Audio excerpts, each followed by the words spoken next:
বিসমিল্লাহির রহমানির রহিম। এটি জেনারেল এসির ইনডোর ইউনিটের পিসিবি, নন ইনভার্টার এসির। তো এটার সমস্যা হয়েছিল, এটা হচ্ছে ফিউজ যেটি সেটি হচ্ছে জ্বলে গিয়েছিল।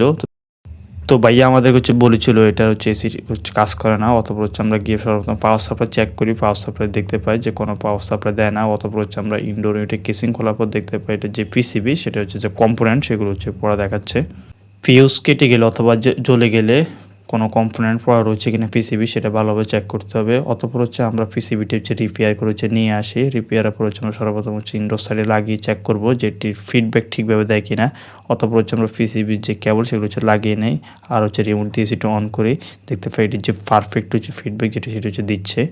পিসিবি আমরা সঠিকভাবে ইনস্টল করে নেব। ইনস্টল করার পর কেসিং যেগুলো সুন্দরভাবে লাগিয়ে নেব। সঠিক স্থানে পিসিবিটা আমরা ইনস্টল করে নেব এবং পিসিবির উপর যেটা প্রোটেক্ট দেওয়ার জন্য যে কাভার সেটা আমরা সুন্দরভাবে লাগিয়ে নেই। এই বিষয়টি খুবই গুরুত্বপূর্ণ। যেখান থেকে যেটা খোলা হয় সঠিকভাবে সেট করতে হবে।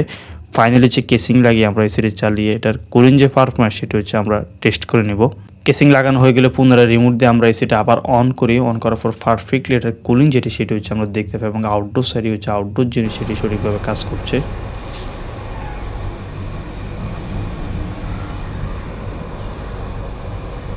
ফাইনালি ভিতরে এসে আমরা এসিটি পর্যবেক্ষণ করি, পারফেক্টলি কাজ করছে। ধন্যবাদ। আল্লাহ হাফেজ।